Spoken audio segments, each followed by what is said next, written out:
하나님 말씀 봅니다. 하나님 말씀 요한복음 6장 30절에서 35절까지 보겠습니다. 요한복음 6장 30절에서 35절까지입니다. 하나님 말씀이 이러합니다.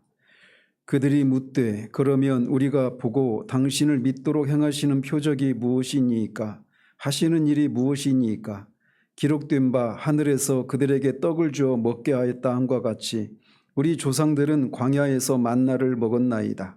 예수께서 이르시되 내가 진실로 진실로 너희에게 이르노니 모세가 너희에게 하늘로부터 떡을 준 것이 아니라 내 아버지께서 너희에게 하늘로부터 참떡을 주시나니 하나님의 떡은 하늘에서 내려 세상에 생명을 주는 것이니라.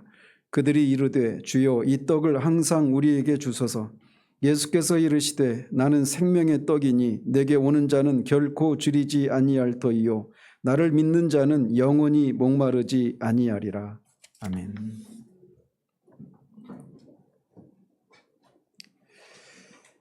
지난주에는 오병이어의 이적을 경험한 사람들이 바다 건너까지 가서 예수님을 쫓아온 것에 대해서 주님이 그들의 그 열심을 칭찬하신 것이 아니라 그들이 표적을 보고 온 것이 아니라 떡을 먹고 배불렀기 때문에 온 것이라며 그들이 썩을 양식을 위해서가 아니라 영생하도록 있는 양식을 위해서 일하라 라고 그렇게 권면하신 말씀을 살펴보았습니다. 그러자 그들이 이 영생하도록 양식을 얻으려면 무엇을 해야 되느냐, 이것을 얻기 위한 하나님의 이름 무엇이냐 이렇게 묻자 주님은 여러 가지 일이 아니라 단 한 가지다. 그게 뭐냐? 하나님이 보내신 자, 즉 자신을 믿는 것, 예수님을 믿는 것이 하나님의 일이다 라고 답변하신 내용까지 살펴보았습니다. 사람이 무엇으로 살아갈까요? 제가 오늘 아침에 교회를 오려고 딱 집을 나섰는데 그 문간에 톨스토이의 사람은 무엇으로 사는가라고 하는 책이 있더라고요. 그 책에서는 사람은 사랑으로 산다라고 말을 합니다. 또 사람은 떡으로 표현되는 대변되는 떡으로만 살 수 있는 존재가 아니라고 성경은 우리에게 말을 해주고 있습니다. 떡이 없으면 살 수 없지만 사람은 떡만 가지고는 살 수가 없는 존재가 사람입니다. 사람들은 떡만 있으면 행복할 것 같다고 생각하지만 실제로 떡만으로는 살아갈 수가 없습니다. 그리고 떡을 배불리 먹는 그런 환경 가운데 있음에도 불구하고 공허한 사람들이 얼마나 많이 있는지를 우리가 이 세상에서 쉽게 발견할 수가 있습니다. 오늘 이 자리에 나오신 여러분들은 여러분의 삶의 만족을 무엇에서, 어디에서 찾고 계십니까? 경제적인 그런 안락함입니까? 사람들로부터 칭찬을 받는 겁니까? 안정적인 직업을 통해서 자신의 삶은 만족할 만하다 이렇게 생각을 하십니까? 오늘 본문에서 유대인과 이 예수님과의 대화 속에 등장하듯 출애굽 이후에 약 200만 명 정도의 이스라엘 백성들은 무려 40년 동안이나 광야에서 하나님이 주신 만나를 먹으며 생존한 그런 조상을 둔 사람들입니다. 그런데 오늘 본문에서 유대인들은 그 만나를 자신의 조상들이 먹었던 그 만나를 다시 언급하면서 예수님께 예수님이 하나님이 보내신 이라는, 즉 다른 말로 예수님이 메시아라고 하는 표적을 요구합니다. 그러나 예수님은 그들이 만족할 만한 표적을 보이시는 대신 자신이야말로 참된 떡, 영원한 생명을 주는 떡이라고 선포하시는 내용이 오늘 본문의 큰 대지입니다. 그래서 이제 보시면 29절에서 예수님이 하나님의 보내신 자이신 나를 믿으라 라고 하는 이 예수님의 요구에 유대인들은 30절에서 이렇게 질문을 합니다.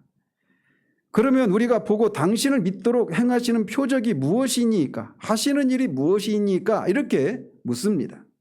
언뜻 보면 이들이 예수님을 믿고자 하는데 우리가 믿을 수 있도록 어떤 증거를, 표적을 보여주십시오 이렇게 요청하고 있어서 그들의 이런 요청이 언뜻 보면 그냥 아무런 문제가 없는 그런 요청처럼 들릴 수가 있습니다. 그런데 이들의 이런 요구는 예수님을 믿기에는 아직도 충분하지 않으니까 또 다른 증거를 보여달라는 그런 요구 정도가 아니었습니다.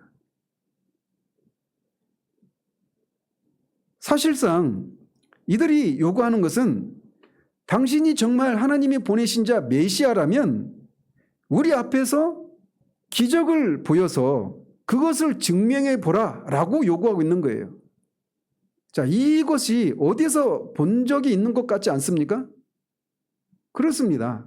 예수님이 40일 동안 금식하시고 광야에서 마귀에게 3번에 걸쳐서 시험을 받지 않으십니까? 마귀가 네가 하나님의 아들이라면 이 돌들을 떡으로 만들어 봐라.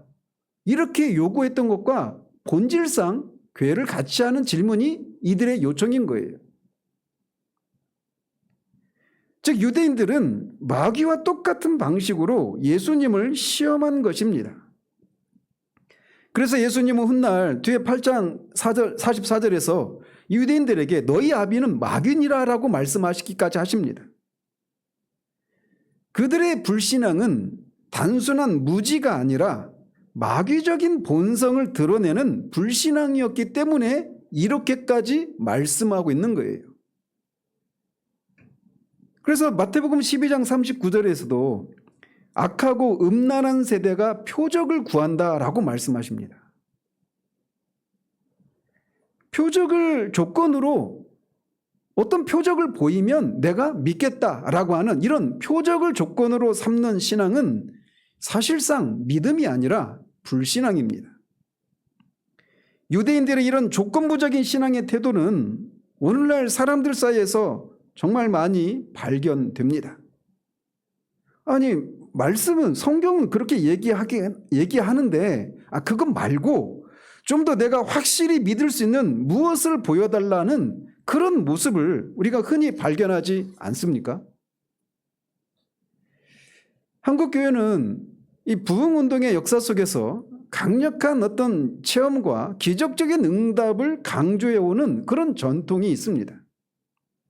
그래서 각종 부흥회나 철야기도나 신유집회 이런 것들이 때로는 신앙의 불을 지피는 어떤 순기능을 하기도 했던 통로이기도 했지만 동시에 체험 자체를 신앙의 근거로 삼는 그런 경향을 낳기도 했습니다. 그래서 많은 성도들이 기도하면 내가 기도의 응답을 받았다고 하는 것을 어떤 외적인 어떤 표정, 내적인 어떤 마음이 뜨겁다, 불이 내렸다, 이런 것들이 있어야만 기도 응답을 받았다라고 하는 식으로 이런 생각을 가지게 만든 배경에는 이런 것들이 자리하고 있다는 것이죠. 그런데 이것은 결국 오늘 본문의 유대인들이 표적을 보이면 믿겠다는 태도와 본질적으로 크게 다르지 않아요.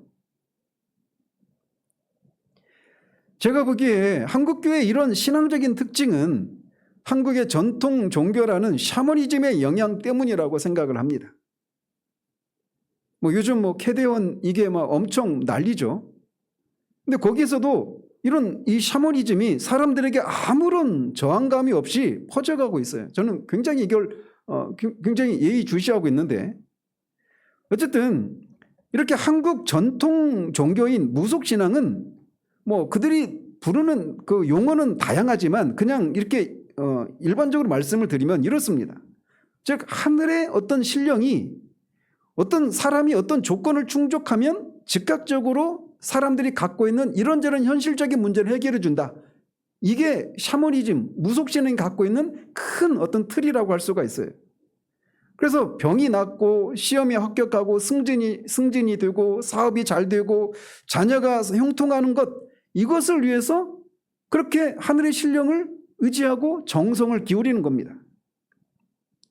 그런데 문제는 많은 한국교회 성도들이 예수님을 믿으면서도 예수님을 이런 샤머니즘의 큰 신령님처럼 오해하는 경향들이 많다라는 사실이에요.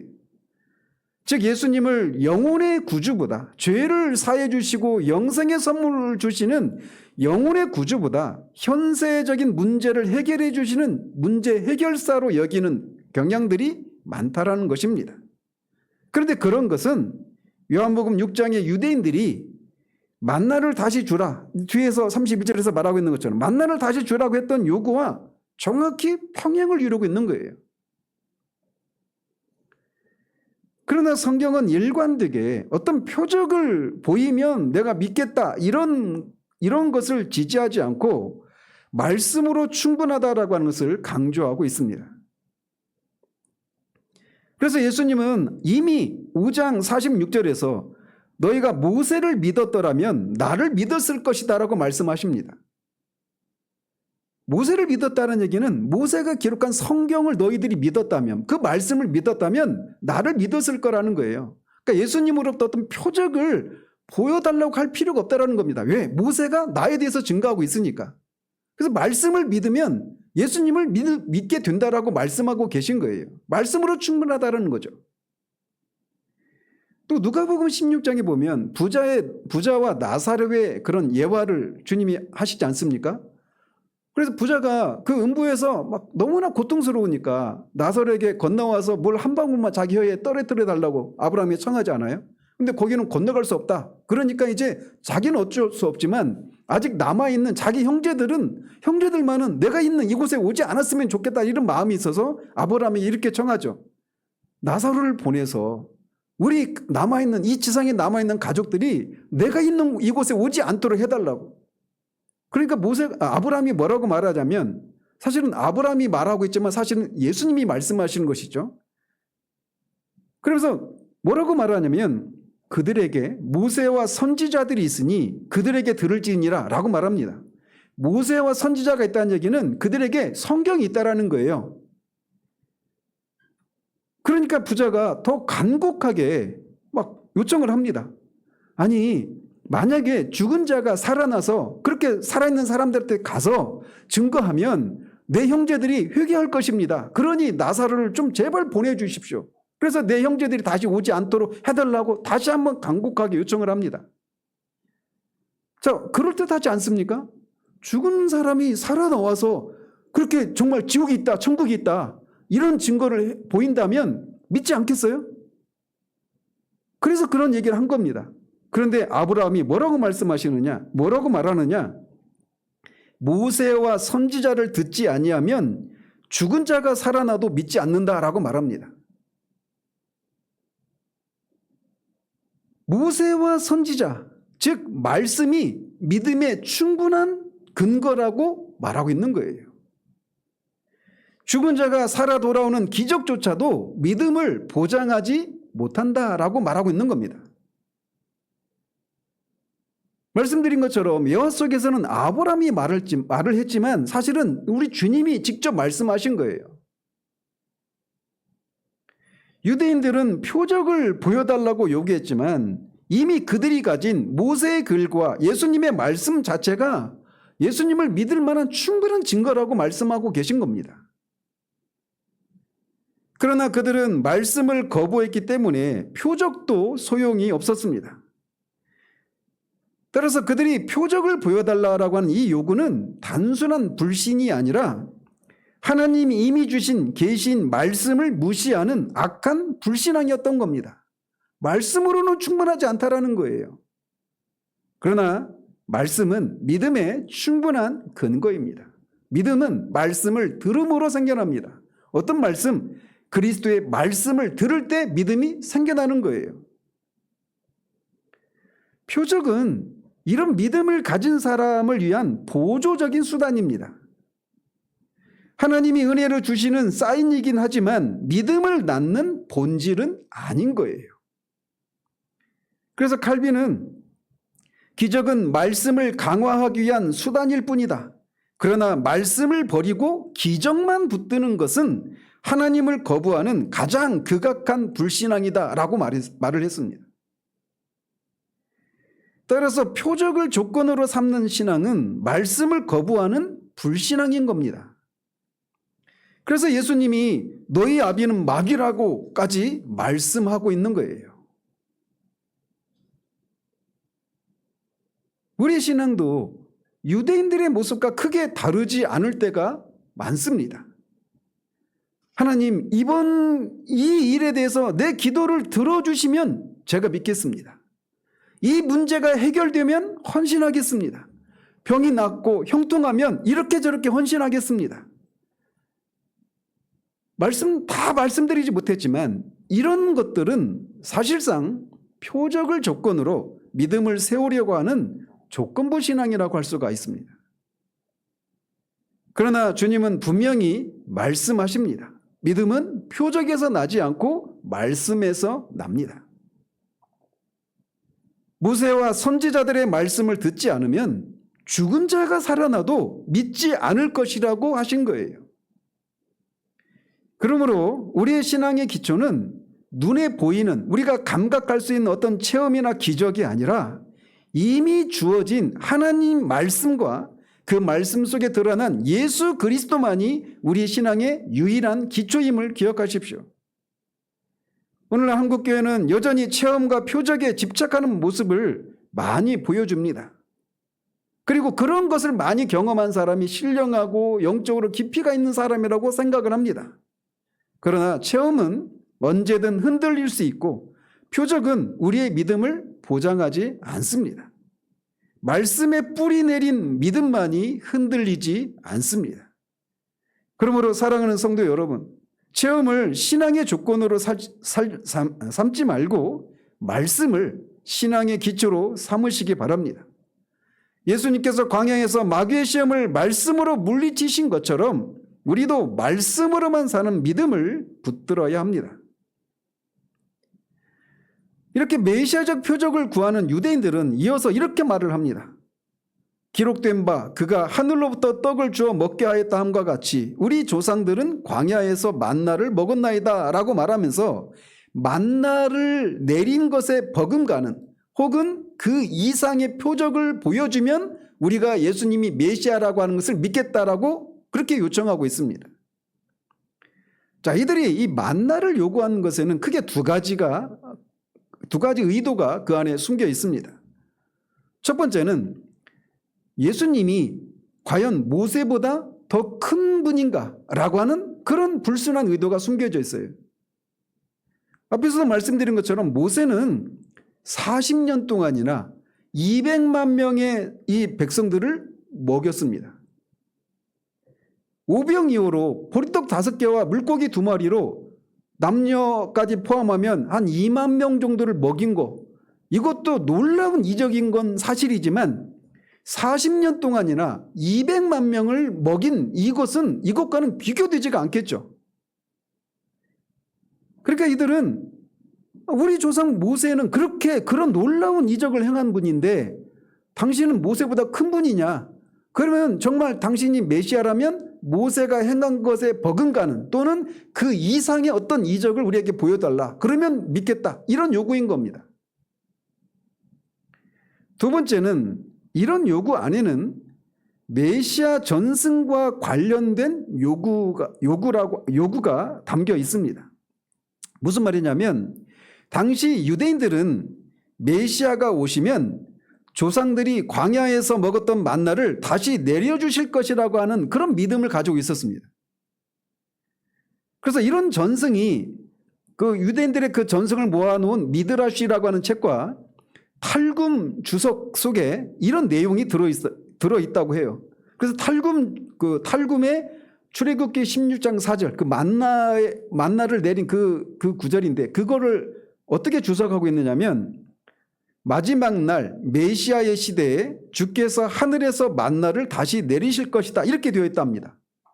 또 미드라시라고 하는 책에도 미래에 구속자가 오면 그분은 이스라엘에게 만나를 다시 먹이실 것이다 이렇게 되어 있다고 그래요. 따라서 여기에서 유대인들이 우리 조상들을 만나를 먹었다라고 말하면서 표적을 요구하고 있는 것은 단순히 그냥 옛날의 기적을 떠올리고 있는 것이 아니라 메시아적 시대의 표적을 요구하고 있는 거예요. 메시아가 오면 이렇게 만나를 다시 내리실 것이라고 되어 있는데 당신이 그걸 해보라는 것입니다. 그러면 믿겠다라는 거예요. 즉 당신이 메시아라면 미드라시나 탈굼에서 말하고 있는 것처럼 말하는 그 약속처럼 만나를 다시 주어보라. 그러면 믿겠다. 이렇게 말하고 있는 겁니다. 그러니까 이들이 의도가 굉장히 불순하다라고 하는 것을 알 수 있겠죠. 이렇게 메시아적 표적을, 즉 만나를 내리는 것에 버금가는 그런 표적을 구하는 유대인들에게서 그들의 잘못된 메시아관을 다시 한번 발견하게 됩니다.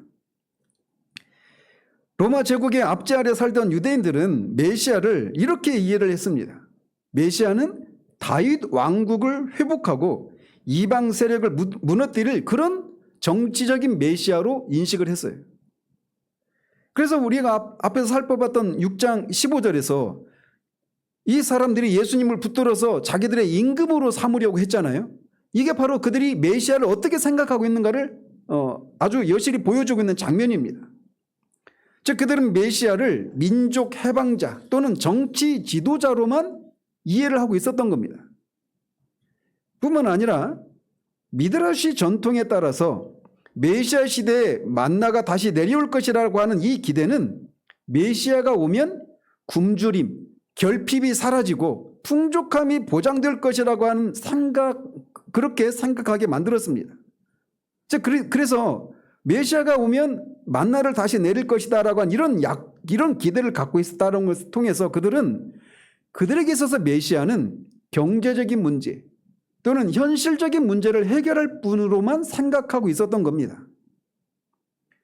그래서 유대인들이 예수님께 요구한 것은 영원한 생명이 아니라 배부르게 먹을 양식이었던 거예요. 이미 2000년 전에 이 유대인들은 오늘날 예수 믿으면 부자가 되고 병이 낫고 세상에서 성공할 수 있다는 번영신학과 또 예수님을 사회구조를 바꾸고 가난한 자를 해방시키고 정치적 혁명을 이루는 분으로 이해해서 죄의 삶보다는 사회나 정치 해방을 추구하는 해방신학자들의 조상이라고 할 수가 있어요. 얼마 전에 그 김용옥 교수가 도올 김용옥 교수가 3프로TV에 나와서 현대 신학자들은 오늘날 예수를 다 이렇게 믿는다고 그렇게 말을 하면서 예수에 대한 얘기를 하는 걸 썸네일만 봤습니다. 그런데 현대 신학자들에게 와서야 예수님을 이렇게 인식한 게 아니라 보고 있는 것처럼 이미 2000년 전에 유대인들은 현대 신학자들이 이게 정말 새로운 것이고 이게 정말 최신의 신학이라고 자랑하는 이것을 이미 유대인들은 이미 하고 있었던 거예요. 해 아래 새 것이 없습니다. 있었던 것을 다시 찾을 뿐이에요. 이들 유대인들 그리고 오늘날 번영신학이나 해방신학을 추구하는 사람들의 근본적인 문제는 똑같습니다. 바로 인간의 모든 불행의 뿌리가 죄라고 하는 사실을 인정하지 않거나 아예 모른다는 데 있습니다.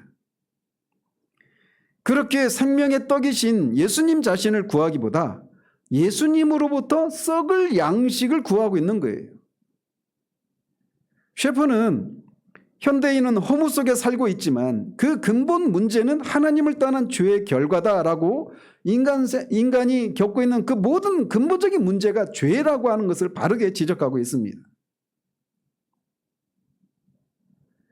자, 이렇게 만나를 보여달라고 하는 것을 통해서 메시아를 현세적인 문제를 해결하는 그런 문제 해결자 또는 정치적인 해방을 가져올 수 있는 정치적인 메시아라고 하는 이런 것을 반영하고 있는 이 유대인들의 요구를 예수님은 정면으로 거부하십니다. 그리고 말씀이면 충분하기 때문에 그들이 요구하는 표적을 보이는 대신에 말씀으로 그들을 가르치시고 자신에 대해서 선언하십니다. 그러시면서 먼저 만나에 대해서 그들이 가지고 있는 잘못된 생각을 교정하십니다. 근데 이 교정이 단순한 교정이 아니에요. 뭐라고 말씀하시느냐면 진실로 진실로 내가 너희에게 이르노니 모세가 너희에게 하늘로부터 떡을 준 것이 아니다라고 말하고 있습니다. 이 말씀 속에는 유대인들이 가장 위대한 인물로 여겼던 모세조차도 예수님과는 비교할 수 없다는 메시지가 담겨 있습니다. 모세는 율법을 받아온 선지자요, 출애굽의 지도자요, 만나를 내리게 한 중보자로 이해되었습니다. 그래서 유대인들에게 있어서 모세는 신앙과 역사에서 가장 위대한 인물이었어요. 그 한 가지만 살펴보십시오. 40년 동안이나 200만이나 되는 사람들에게 만나를 내려서 그들을 먹게 한 그런 중재의 역할을 했던 인물이 모세란 말이에요. 여러분이 만약에 우리나라에 어떤 대통령이 나타나서 40년 동안 우리가 먹고 사는 문제를 전혀 걱정할 것 없이 그냥 아침에 나가서 그냥 가서 필요한 거 막 집 앞에 나가면 날마다 쿠팡을 통해서 배달해주고 그렇게 한다고 생각해 보십시오. 그 지도자는 정말 영원토록 영구집권을 해도 우리가 만세를 부르면서 그렇게 섬길 겁니다. 모세가 정말 그런 인물이었던 거예요. 그래서 유대인들에게는 모세라고 하는 인물은 신앙의 측면에서나 역사의 측면에서 가장 위대한 인물이었습니다. 영웅이었어요. 아니, 영웅 이상이죠. 그래서 모세가 조상들에게 만나를 주었다라고 한 이 의식은 곧 모세는 하나님의 공급자라고 하는 생각으로 연결되었던 겁니다. 그런데 주님이 모세가 너에게 하늘로부터 그 떡을 만나를 준 게 아니다 라고 말씀하시는데 이게 예수님이 모세 자체를 부정한 게 아닙니다. 모세가 공급자가 아니라고 하는 것을 강조하고 있는 거예요. 만나를 주신 분은 모세가 아니라 하나님 아버지였고 지금 참된 떡을 주시는 분도 하나님 아버지이십니다. 여기에서 예수님의 우월성이 나타납니다. 즉 모세는 도구요 중개자인 반면 예수님은 생명의 떡 그 자체이신 분이십니다. 예수님이 모세보다 얼마나 더 위대한 분이신지에 대해서 히브리서 기자는 이렇게 말을 합니다. 그는 모세보다 더욱 영광을 받을 만한 것이 마치 집 지은 자가 그 집보다 더욱 존귀함 같으니라. 모세는 장래에 말할 것을 증언하기 위하여 하나님의 온 집에서 사원으로 충성하였고 그리스도는 하나님의 집을 다스리는 아들로서 충성하였으니 우리가 소망의 확신과 자랑을 끝까지 굳게 잡으면 그의 집이라 라고 3장에서 말을 합니다. 즉 모세는 사원에 불과했지만 예수님은 아들이신 분이십니다. 모세는 증언자였어요. 그러나 예수님은 증언의 실제이시고 그 성취자이신 분이십니다. 모세는 만나를 전해준 사람에 불과했지만 예수님은 참떡, 만나가 상징하는 실체이신 영생, 참떡이신 분 자체이십니다. 이렇게 먼저 주님은 만나를 주신 분은 모세가 아니라 하나님이시라라고 말씀을 통해서 유대인들이 모세에 대해서 가지고 있던 잘못된 생각을 지적하고 계신 겁니다. 자, 그런데 우리가 이 만나가 언급되고 있는 이 문맥을 가만히 살펴보면 그리고 이 만나가 무엇과 지금 대조되고 있습니까? 참 생명의 떡과 대조되고 있죠. 그래서 이 만나가 뭔가 부정적인 어떤 뉘앙스를 풍기고 있지 않습니까? 그리고 앞에서도 이 29절에서 썩을 양식을 위해서 있지 않고 영생하도록 있는 양식을 위해서 일하라 이렇게 말씀하셨잖아요. 거기서는 아직 썩을 양식이 뭔가를 말하고 있지 않지만 이어지는 말씀을 보면 그게 뭘 말하고 있는 거예요?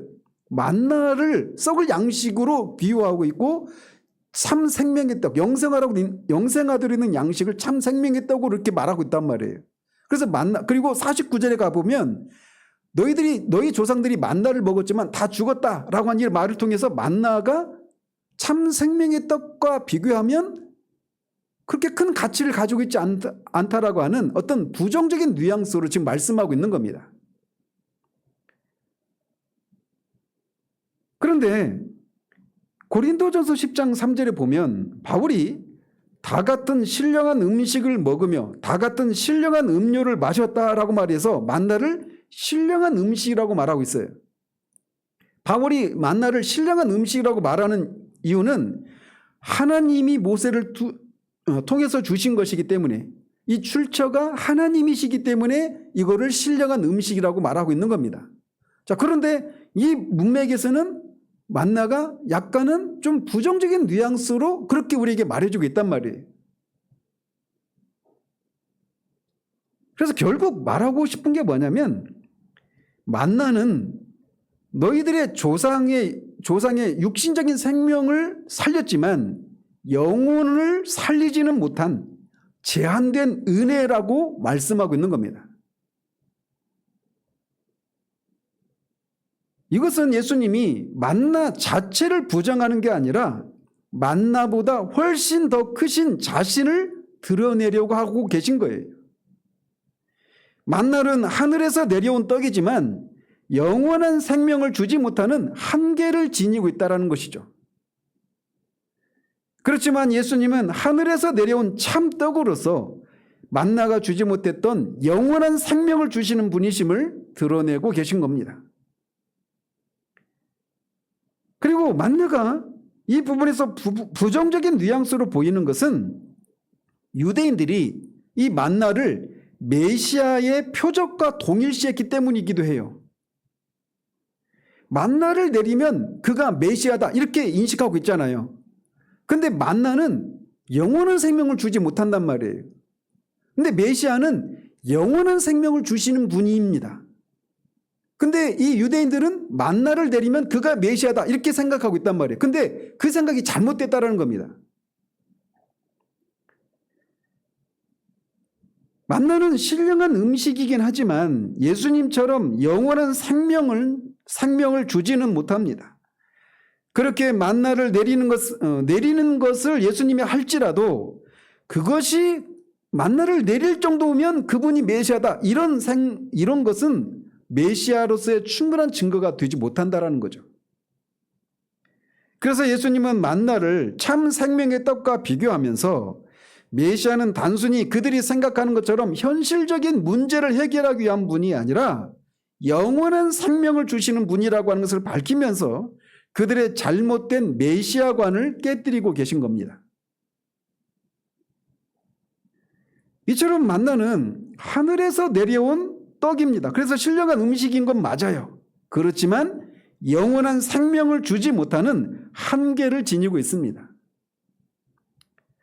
이 점을 확장하면 인간이 의지하는, 사람들이 의지하는 모든 좋은 것들, 학문이든 문화든 예술이든 정치, 경제, 심지어 종교적 체험까지도 만나와 비슷한 차원으로 적용할 수가 있습니다. 야고보 사도는 온갖 좋은 은사와 온전한 선물이 다 위로부터 빛들의 아버지께로부터 내려온다라고 말합니다. 제가 지금 말씀드렸던 거 학문, 예술, 정치, 경제, 문화 이런 것들은 다 하나님이 인간들에게 주신 것들이라는 거예요. 그래서 그 자체로는 악하다 이렇게 말할 수가 없단 말이에요. 그래서 인간을 어느 정도는 유익하게 하지만 영생을 주지 못한다라고 하는 측면에서는 만나가 가지고 있는 그런 한계와 비슷하다라는 거죠. 이렇게 모든 좋은 은사와 온전한 선물이 다 하나님으로부터 내려온 것이기 때문에 바울은 디모데전서에서 하나님께서 지으신 모든 것이 선함에 감사함으로 받으면 버릴 것이 없다라고 말하는 겁니다. 하나님이 주신 것이기 때문에 그것 자체로는 버릴 것이 없어요. 감사함으로 받고 하나님을 위해서 쓰면 됩니다. 그 과정 속에 우리가 어떤 유익을 얻을 수 있어요. 그러나 그럼에도 불구하고 이 모든 것들이 한계를 가지고 있다는 것입니다. 만나처럼 말이에요. 예를 들면 학문은 우리에게 지식을 주지만 우리 영혼을 살리지는 못합니다. 예술은 우리의 마음을 따뜻하게 하고 감동을 주지만 죽음을 넘어서는 소망을 주지는 못해요.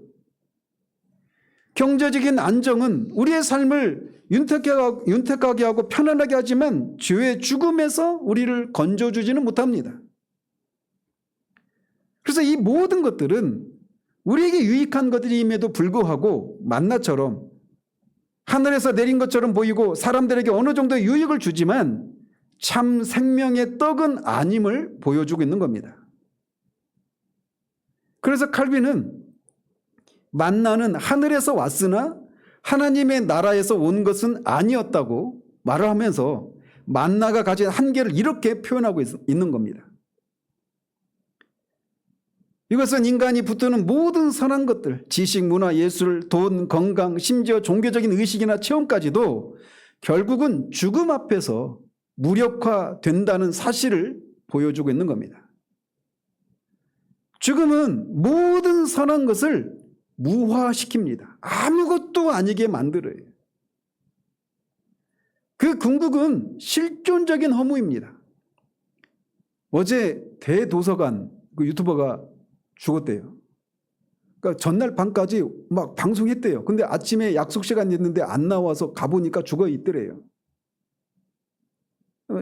애도를 표하지만 그렇게 왕성하게 활동했던 사람도 그냥 하룻밤 사이에 죽고 그 모든 것이 그동안 해왔던 모든 것이 아무것도 아니게 만드는 것이 죽음이에요. 제 아버지가 95세이신데 일제시대 때부터 사셨던 분이에요. 그리고 저희 동네를 위해서 아버지가 굉장히 많은 일들을 하셨어요.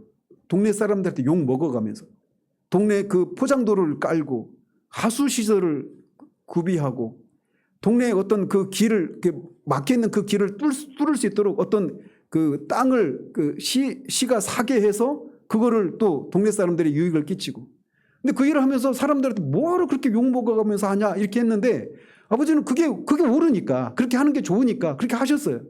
근데 하시는 얘기가 죽으면 이제 95세가 되시고 이제 연로하신 그 상황 가운데서 그렇게 애를 쓰고 열심을 냈고 막 동네를 위해서 그렇게 했는데 다 허무하다라는 거예요.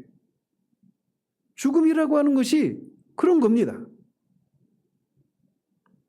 젊은 사람들은 죽음이라고 하는 것을 그냥 나이가 많은 사람들에게나 해당되는 것으로 생각하는데 아까 대도서관 그 친구는 뭐 30대 40대 젊은 사람입니다. 죽음은 모든 선한 것을 무화시켜요. 그 궁극은 실존적인 허무입니다.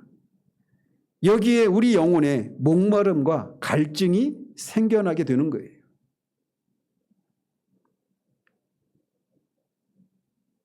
인간은 왜 이렇게 허무를 느낄 수밖에 없을까요?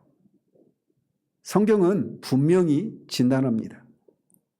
우리 영혼에 있는 이 주림과 목마름은 단순히 육신의 문제가 아니라 죄의 결과라고 말을 합니다.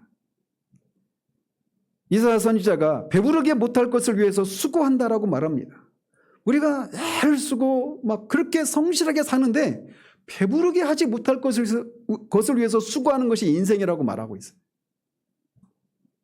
또 예레미야에서는 생수의 근원되는 나를 버리고 터진 웅덩이를 팠다라고 말합니다.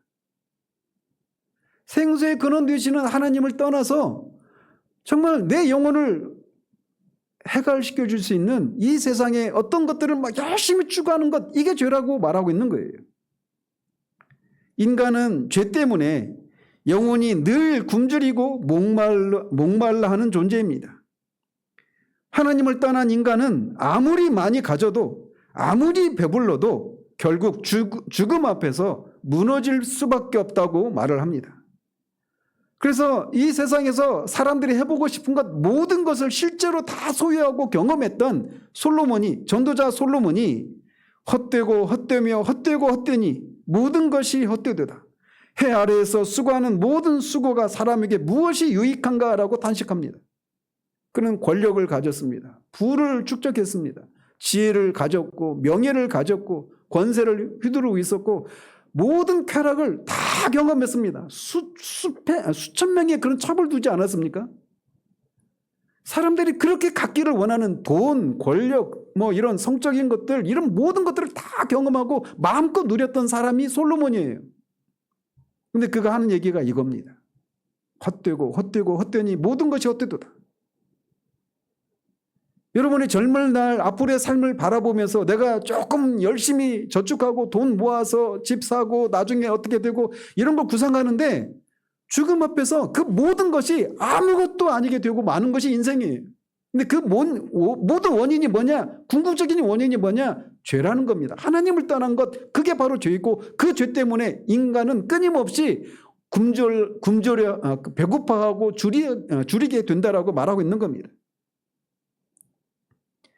시편 기자도 39편에서 주께서 나의 날을 한 뼘 길이만큼 되게 하시매 나의 일생이 주 앞에는 없는 것 같사오니 사람은 그가 든든히 서 있는 때에도 진실로 모두 허사뿐이니이다. 진실로 각 사람은 그림자같이 다니고 헛된 일로 분유하며 재물을 쌓으나 누가 거둘지 알지 못하나이다 라고 말합니다. 인생을 얼마나 현실적으로 말을 하고 있는 겁니까? 또 바울은 피조물이 허무한 데 굴복했다라고 선언하고 있습니다. 죄로 말미암아 피조세계 전체가, 피조세계 안에는 우리 인간도 있는 거죠. 그래서 피조세계 전체가 허무 속에 떨어져 있음을 진단하고 있는 거예요.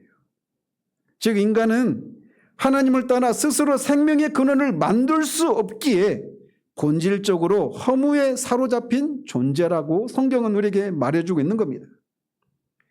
만나를 먹고도 죽은 이스라엘 백성처럼 이 땅의 모든 것들은 우리를 잠시는 유익하게 하지만 결코 영원한 생명과 만족을 주지는 못합니다. 결국 그것의 끝은 실존적인 허무입니다. 이것을 극복하기 위해서 수많은 사람들이 용기 있게 나섰지만 아무도 극복하지 못했습니다. 왜? 이 궁극적인 원인인 죄 문제를 그 어느 누구도 해결할 수 없기 때문에 그렇습니다. 이런 실존적인 허무, 죄로 인한 실존적인 허무에 빠져서 굶주려하고 목말라하는 이 세상을 하나님이 사랑하셔서 독생자를 주신 겁니다. 그래서 이제 이것을 극복할 수 있는 길이 열렸습니다. 예수님은 이렇게 당당하게 선언하십니다. 내 아버지께서 하늘로부터 참떡을 너희에게 주신다라고 말이죠.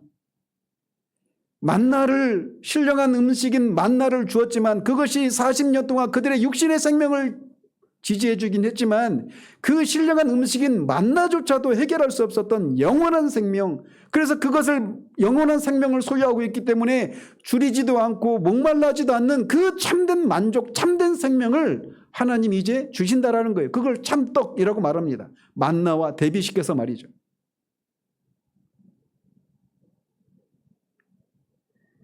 이 말씀을 조금 상세히 살피자면 먼저 예수님은 하나님을 내 아버지라고 하시면서 이 떡을 내 아버지가 주신다라고 하십니다. 즉 참떡은 인간의 요구나 노력으로 얻는 것이 아니라 전적으로 하나님의 은혜로 주어지는 선물이라고 말씀하고 있는 거예요. 또 주신다라는 동사의 시제가 현재 시제로 되어 있습니다. 주셨다가 아니라 주신다, 현재 시제로 되어 있어요. 이것은 지금 이 순간 예수님 안에서 하나님이 계속해서 주고 계신다라는 그런 의미입니다. 그래서 참떡은 지금도 우리에게 주어질 수 있는 거예요. 주어지고 있고 이것을 우리가 믿음으로 수납하면 이 떡을 우리가 먹고 마시게 되는 겁니다. 만나가 과거 사건이었다면 참떡은 지금도 현재적으로 유효하고 지속적으로 주어진다라고 말씀하고 있는 겁니다. 즉 예수님 자신이 성육신하여 오심으로 하나님은 지금도 세상에 참 생명의 떡을 공급하고 계신다라고 말씀하고 있어요. 그리고 이 떡을 참떡이라고 말씀하시는데 이것은 그림자에 대응하는 단어로서 만나가 모형과 그림자였다면 그 실체가 참떡인데 35절에서는 이 떡이 예수님 자신이라고 하십니다. 즉 만나는 그림자일 뿐 참떡이 아니라고 말씀하고 계신 거예요. 이것을 통해 유대인들이 만나에 대해서 그리고 모세에 대해서 가지고 있었던 생각을 수정하고 계신 겁니다. 우리가 한번 생각해 보십시오. 만나가 날마다 그렇게 막 내린다고 생각해 보세요. 우리가 이번 주에 수련회 가는데 뭘 먹지? 뭘 준비하지? 이런 수고할 것 없이 그냥 딱 문 여니까 하나님 하늘에서 딱 내려주시는 거예요. 하늘의 쿠팡을 통해서. 얼마나 좋습니까?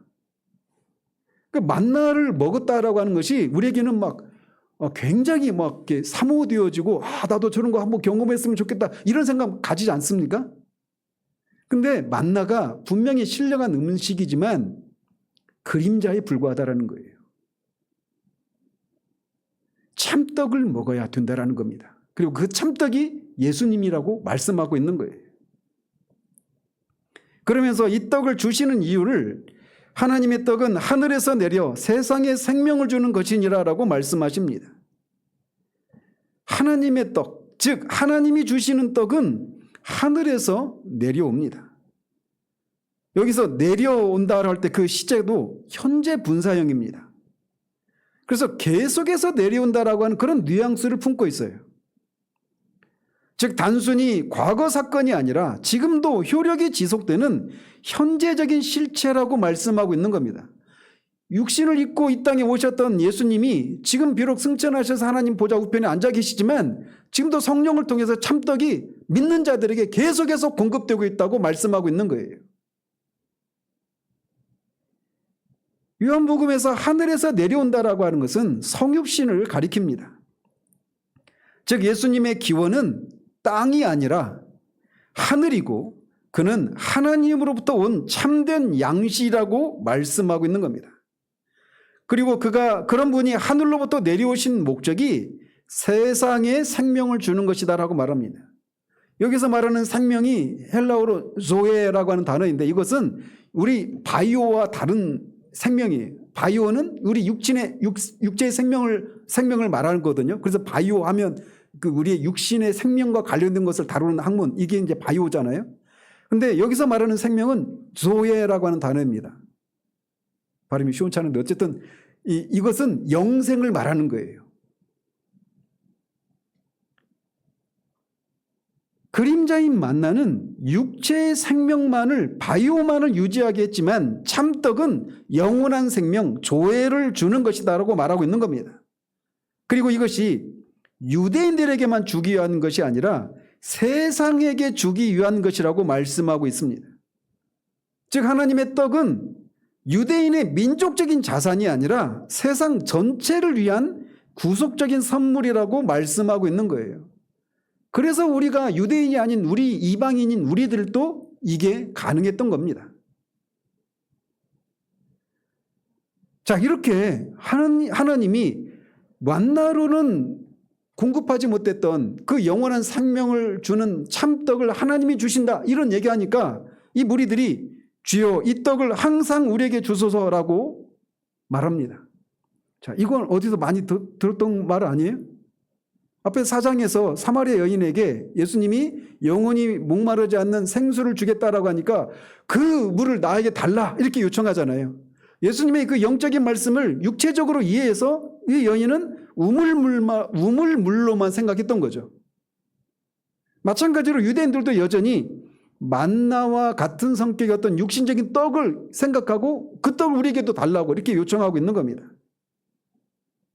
그런 면에서 둘 다 사마리아 여인이나 이 유대인들이나 예수님이 말씀하시는 영원한 생명을 이해하지 못했다라는 면에서는 일치합니다. 그러나 사마리아 여인은 우리가 살펴봤던 것처럼 처음에는 오해했지만 결국 예수님의 말씀을 받아들였고 동네 사람들에게까지 복음을 전합니다. 그래서 영원한 생수를 실제로 마시게 됩니다. 그러나 이 유대인 무리들은 끝까지 오해에 머물렀고 뒤에 66절에 보면 예수님을 다 떠나가고 맙니다. 똑같은 예수님의 말씀을 듣고도 어떤 사람은 영원한 생명에 들어가고 어떤 사람은 떠나가는 갈림길이 드러나고 만 거예요. 지금도 이런 일들은 일어나고 있습니다. 오늘 우리도 이 사람들처럼 예수님께 주여 이 떡을 항상 주소서, 주여 이 물을 내게 주소서라고 기도합니다. 그런데 그 기도가 단순히 내 삶을 편안하게 해달라는 육신적인 욕망에 머물고 있다면 우리는 이 유대인들과 별반 다를 게 없는 사람들이에요. 하지만 우리의 기도가 예수님 자신을 달라는 고백이 될 때 사마리아 여인처럼 영원한 만족을 얻게 됩니다. 자, 이렇게 자신들에게 떡을 달라, 그 떡을 달라라고 한 유대인들에게 예수님은 이렇게 선언하십니다. 예수께서 이르시되 나는 생명의 떡이니 내게 오는 자는 결코 줄이지 아니할 터이요 나를 믿는 자는 영원히 목마르지 아니하리라. 이게 오늘 본문의 핵심 구절입니다. 자, 여기서 나는 생명의 떡이니 이게 헬라어로 에고에임이 이렇게 시작됩니다. 나는 무엇이다. 이런 선언이 요한복음에서 모두 7가지의 종류로 여러 번 선언이 됩니다. 이를테면 나는 세상의 빛이라. 이때도 에고에임이 이렇게 시작돼요. 또 나는 양의 문이라. 나는 선한 목자라. 나는 부활이요 생명이라. 나는 길이요 진리요 생명이라. 나는 참 포도나무라. 이게 7번의 자기 계시 이렇게 부르는데 에고 에이미라고 하는 이 단어를 사용하고 있는 거예요. 이것을 통해서 결국 창세기 3장에서 나는 스스로 있는 자니라라고 하는 이 여호와 하나님이 말씀하신 이것을 예수님이 그렇게 사용하고 계신 겁니다. 예수님은 자신이 생명의 떡이라고 선언하시는데 이것은 예수님이 영생을 주시는 분이기만 한 것이 아니라 그분 자신이 생명이라고 하고 계신 겁니다. 예수님이 나는 참떡을 주는 분이다라고 말씀하고 있지 않고 나는 참떡이다 이렇게 말씀하고 계셔서 예수님이 영생을 주시는 분이기만 한 것이 아니라 그분이 생명 그 자체라고 말씀하고 있는 거예요. 칼빈은 우리 영혼은 내재적인 힘으로 사는 것이 아니라 오직 그리스도로부터 오는 생명으로 산다라고 말을 합니다. 우리 영혼이 내재적인 힘으로 사는 것이 아니다라고 하는 말은 인간의 영혼이 스스로의 생명의 근원이 되지 못한다라는 의미입니다. 즉 인간은 자존하는 존재가 아니라 철저히 의존적인 존재여서 외부로부터 우리 자체로는 그 생명을 유지하고 그 생명을 누릴 수가 없고 외부로부터 그 생명을 우리에게 공급해 주는 그 무엇으로만 사는 존재라고 말하고 있는 거예요. 인간은 창조 때부터 하나님께 의존하는 존재로 지어졌기 때문에 하나님과 단절되면 반드시 죽을 수밖에 없는 겁니다. 그래서 예수님을 믿어서 하나님을 믿고 있지 않다라면 그 사람은 육신적인 생명을 누리고 있을지는 모르지만 영적으로는 이미 죽어 있는 사람들인 거예요. 죽을 사람이 아니라 이미 죽어 있는 겁니다. 따라서 인간은 오직 그리스도로부터 오는 생명으로 삽니다. 이 말은 인간 영혼이 그리스도와의 연합 안에서만 참된 생명을 누린다라고 하는 뜻입니다. 여기서 그리스도로부터 오는 이라고 하는 말은 그리스도로부터 빌려서 받은 의존적인 이런 뉘앙스를 가지고 있는 말이에요. 따라서 우리 인간이 가지고 있는 생명은 독립적인 생명이 아니라 그리스도에게서 흘러나오는 생명을 계속 받아야 유지되는 파생적인 생명이다라고 하는 말인 의미입니다.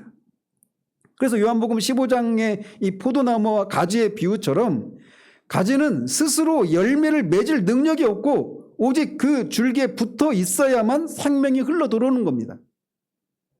그래서 영혼의 생명은 우리 안에서 찾을 수 없고 오직 예수 그리스도를 믿음으로써만 얻을 수 있다는 사실을 우리가 알아야 합니다. 우리 스스로 우리 영혼의 생명을 우리가 공급하기 위해서 막 애를 쓰고 경건히 힘을 쓴다고 해서 되어지는 것이 아니라 생명은 그리스도에게만 있다라고 하는 복음을 받아들이는 것을 통해서 이 생명을 우리가 누릴 수 있는 겁니다. 그래서 예수님은 나를 먹고 마시는 자마다 줄이지도 않고 목마르지도 않다라고 말씀하셔요.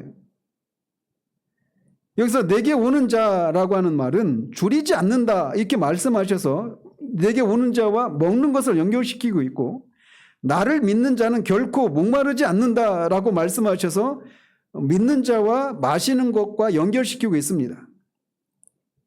그래서 예수님께 온다, 예수님을 먹는다, 예수님을 마신다 이 얘기는 결국은 믿음으로 예수님을 인격적으로 받아들인 것, 그것이 바로 먹고 마시는 것이다라고 말씀하고 있는 거예요. 그래서 어거스틴은 믿으라, 그러면 네가 이미 먹은 것이다 라고 말을 했습니다. 또 칼빈도 먹고 마신다는 것은 그리스도의 은혜가 우리 안에 실제로 작용하는 것이다 라고 말을 했습니다. 한마디로 예수 그리스도를 믿는 자들은 영원히 줄이지도 목마르지 않는다라고 말씀하고 있는 겁니다. 그분 안에서만 우리는 굶주림도 기갈도 없는 참 생명을, 참 만족을 누릴 수 있는 거예요. 오늘 이 자리에도 아직도 예수님을 그렇게 하나님이 보내신 자, 유일한 메시아, 세상의 구주로 믿고 있지 않는 사람들이 있습니다. 그런 사람들 중에는 여기 있는 유대인들처럼 내가 예수님을 믿을 수 있도록, 하나님을 믿을 수 있도록 어떤 초자연적인 이적을 보여주면 내가 믿을 수 있을 텐데 이렇게 생각하고 계신 분들도 있습니다. 하나님이 살아계시다라고 성경은 말하지만 그것 말고 뭔가 내가 하나님이 살아계시다라고 하는 것을 믿을 수 있도록 어떤 초자연적인 이적을 나한테 좀 보여주십시오. 그럼 내가 믿겠습니다. 이렇게 생각하는 사람들이 있단 말이에요. 그러나 살펴봤던 것처럼 그것은 악한 것입니다. 마귀적인 거라고까지 주님이 말씀하셔요. 말씀이 이미 충분히 예수님이 메시아이심을 증거하고 있습니다. 성경도 하나님도 예수님이 하시는 일도 세례 요한도 그 이후에 수많은 증언들이 예수님이 하나님의 아들이시오 세상의 유일한 구주라고 하는 것을, 그리고 그를 먹고 마시는 자마다 영원히 목마르지도 줄이지도 않는다라고 하는 이것을 증거하고 있습니다. 여러분 주변에 있는 사람들이 그런 증인들입니다. 그러니 무엇인가 내가 믿을 수 있는 또 다른 증거를 좀 보여달라고 그렇게 하면서 여러분의 믿지 않음을 계속 고집하고 있지 않기를 바랍니다. 또한 사람들은 인생의 허기와 갈증을 세상에서 채우려고 하지만 그것은 결국 공허함으로 귀결되고 맙니다. 돈, 성공, 건강, 관계, 이런 모든 것들이 잠시는 우리를 배부르게 하고 잠시는 우리를 유익하게 할 수 있지만 다시 줄이고 목마를 뿐입니다. 예수님만이 참 생명의 떡이시고 믿음으로 그분을 영접할 때 영원한 만족이 시작됩니다. 그러니 이제는 썩을 양식이 아니라 참 생명의 떡이신 예수님을 믿음으로 받으시기 바랍니다. 그분 안에 참된 만족이 있습니다. 예수님을 믿으십시오. 이미 예수님을 그렇게 믿고 있는 사람들은 이미 영생을 소유했습니다. 여러분의 영혼이 목마르지 않고 여러분의 영혼이 줄이지 않는 것이 무엇인가를 맛보기 시작을 했습니다. 그러나 여전히 광야 같은 세상을 살아가면서 세상의 양식, 물질이든 체험이든 사람들의 인정이든 이런 것을 의지하려고 할 때가 종종 있습니다. 오늘 우리가 하려고 하는 이 성찬은 우리에게 이렇게 가르칩니다. 우리의 참된 양식은 오직 예수 그리스도뿐이다. 믿음으로 그분을 먹고 마실 때 우리 영혼은 참된 만족을 누립니다. 그래서 이미 믿은 사람들은 이미 이것을 누리기 시작한 사람들이에요. 그래서 그리스도 안에서 이미 새 생명을 얻은 사람들입니다. 그러나 여전히 날마다 그리스도께 의존해야 된다는 사실을 기억해야 합니다. 자기 노력, 자기 경험에 갇히지 말고 말씀과 성령 안에서 끊임없이 그리스도로부터 생명을 공급받는 일을 해야 되는 거예요. 이 광야 같은 세상을 지나는 내내 이스라엘 백성이 광야에서 계속해서 만나를 공급받았던 것처럼 그 만나가 가리키고 있는 실제이신 그리스도, 참떡이신 그리스도를 날마다 먹고 마시는 이것을 통해서 우리가 이 광야 같은 세상 가운데서 줄이지 않고 목마르지 않은 삶을 살 수 있다는 것입니다. 한 번 공급받고 그것을 야금야금 조금씩 아껴 먹고 가다가 빈털터리로 하나님의 나라에 들어가는 것이 아니라 매일매일 이것을 받아 누려야 된다는 것입니다. 그러므로 사랑하는 성도 여러분, 썩을 양식을 위해서 수고하지 말고 영생하도록 있는 양식을 위해서 힘쓰십시오. 참 생명의 떡이신 예수님을 믿음으로 날마다 먹고 마심으로 이 광야 같은 세상에서 영원히 만족을 누리는 은혜가 있기를 우리 주님의 이름으로 축원드립니다. 기도하겠습니다. 하나님 아버지, 우리 조상들이 광야에서 만나를 먹었다라고 하는 말을 통해서 예수님이 메시아라면 최소한 그 정도의 표적을 행해서 우리가 예수를 믿을 수 있게 해달라고 한 이 유대인들의 이 요청이 단순한 그냥 어떤 증거가 부족하니까 더 큰 증거를 달라고 하는 그런 순전한 동기로 하는 요청이 아니었음을 살펴봅니다. 이미 말씀을 통해 예수님이 메시아이심을 충분히 증거하고 있음에도 불구하고 모세와 선지자들을 믿지 않았기 때문에 예수님을 믿지 않고 있는 불순종이요 큰 악임을 살폈습니다. 우리 중에도 여전히 내가 예수를 믿을 수 있도록 어떤 증거를 보여달라고 말씀에서 말하고 있는 것 말고 또 다른 어떤 증거를 보여달라고 요구하며 그렇게 고집을 부리고 있는 사람들이 있다면 하나님이여 저들의 눈을 열어주시고 그것이 하나님 앞에 얼마나 큰 악인가를 두려움 가운데 다시금 깨닫고 말씀으로 돌아가서 말씀이 말씀하고 있는 예수 그리스도를, 참떡이신 예수 그리스도를 믿어 참 생명을 누리게 되는 일들이 일어날 수 있도록 역사해 주시기를 원합니다. 이미 그런 은혜를 던져본 주의 자녀들에게 이 양식은 한번 먹고 마는 양식이 아니라 광야 같은 세상을 지나는 내내 우리에게 필요한 것임을 알고 예수 그리스도를 알고 예수 그리스도를 먹고 마시는 이 일에 열심을 내어서 주님이 오신 목적처럼 생명을 얻게 할 뿐만 아니라 풍성한 꼴을 누리며 살아가는 그런 삶을 통해서 예수님이 어떠하심을 증거하고 드러내는 삶을 살아가는 그런 우리들 될 수 있도록 도우시기를 원합니다. 예수 그리스도 이름으로 기도합니다. 아멘.